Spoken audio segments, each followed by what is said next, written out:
Hi friends, welcome to மண்வாசம் channel. இன்றைக்கி நம்ம சேனலில் மைதா வச்சு சப்பாத்தி செய்ய போகிறோங்க. அதுவும் நல்லா புஸ் புஸ்ன்னு உங்களுக்கு சாஃப்டாக எப்படி கிடைக்கிறதுன்னு சொல்லிட்டு பார்க்க போகிறோம். நம்ம செஞ்சு வச்சுட்டு அந்த சப்பாத்தி செஞ்சு வச்சுட்டு ரொம்ப டைம் எடுத்தால் கூட உங்களுக்கு ஹார்டாகவே ஆகாதுங்க. ரொம்ப சாஃப்டாக இருக்கும். அது எப்படி செய்யலாம் பார்க்கலாங்க. ஒரு பவுல் எடுத்துக்கின்னு இப்போ நான் 1/2 கிலோ மைதா எடுத்துருக்குறேங்க. இப்போ மைதாவை சேர்த்துக்கலாங்க. அது கூடவே 1 டீஸ்பூன் அளவுக்கு உப்பு சேர்த்துக்குங்க. 1/2 டீஸ்பூன் பேக்கிங் சோடாங்க. பேக்கிங் சோடா சேர்த்துட்டு உப்பும் பேக்கிங் சோடாவும் நல்லா கலக்கிற அளவுக்கு நல்லா கலந்து விடுங்க மாவில். இப்போ பார்த்திங்கன்னா 100 ml தயிர் எடுத்துருக்குறேங்க.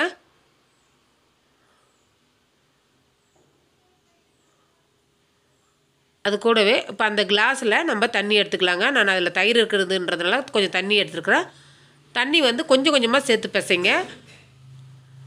ஏன்னா நம்ம தயிர் சேர்த்துருக்குறோம் இல்லைங்களா, அதனால் தண்ணி கொஞ்சம் தான் தேவைப்படும். கொஞ்சம் கொஞ்சமாக சேர்த்து பிசைங்க. இப்போ எல்லாமாவும் கலந்து விட்டுட்டு தேவைப்பட்டால் தண்ணி சேர்த்துக்கலாங்க. இதுவே கரெக்டாக இருக்குது. இப்போ எல்லாத்தையும் ஒன்று சேர நல்லா பிணைஞ்சி கொடுத்துட்டு ஒரு மூடி போட்டு ஒரு 10 நிமிஷம் அப்படியே இருக்கட்டுங்க. இப்போ 10 நிமிஷம் கழித்து ஒரு டேபிள் ஸ்பூன் அளவுக்கு எண்ணெய் விட்டுக்குங்க. கையில் விட்டுட்டு நல்லா அந்த மாவை நல்லா பிசைஞ்சு கொடுங்க எண்ணெய் வச்சு. அவ்வளோதாங்க, மாவு ரெடி ஆகிடுது. இப்போ நம்ம உருண்டை போட்டுக்கலாங்க. இப்போ கொஞ்சமாக ஒரு ட்ரே எடுத்துக்கோங்க. அது மேலே கொஞ்சமாக லைட்டாக மாவு தூவிட்டு இப்போ நம்ம பிசைஞ்சு வச்சுருக்கிற மாவு அதில் சேர்த்துக்கலாங்க. மாவு வந்து இந்த மாதிரி கொஞ்சம் தளர்வாக தான் இருக்கணும். அப்போ தான் உங்களுக்கு ரொம்ப சாஃப்டாக கிடைக்கும். ரொம்ப டைட்டாக பிசைஞ்சிடாதீங்க.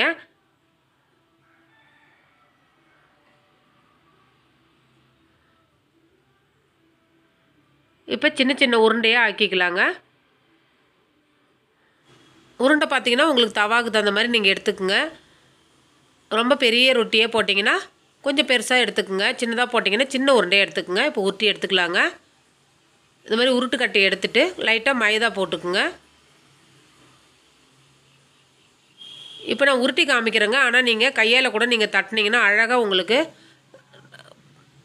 ரொட்டி ஷேப்பில் தட்டுறதுக்கு ஈஸியாக வருங்க.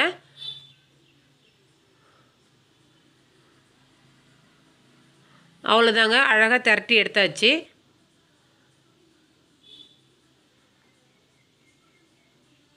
இந்த அளவுக்கு நம்ம திரட்டி எடுத்துக்கலாங்க. இப்போ தவா சூடாகிடுச்சு, நம்ம போட்டு எடுத்துக்கலாங்க.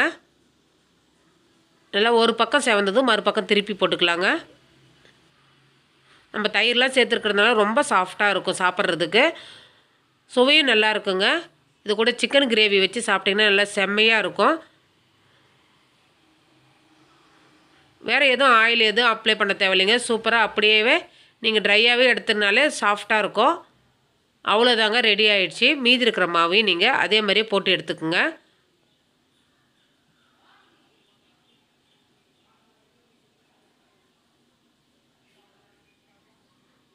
சூப்பரான மைதா ரொட்டி ரெடி ஆகிடுச்சு. இந்த ரெசிபி பிடிச்சிருந்ததுன்னா மண்வாசம் சேனலில் லைக் பண்ணுங்கள், ஷேர் பண்ணுங்கள், கமெண்ட் பண்ணுங்கள், சப்ஸ்கிரைப் பண்ணுங்கள். பக்கத்தில் இருக்கிற பெல் ஐக்கானையும் கிளிக் பண்ணுங்கள். தேங்க்யூ.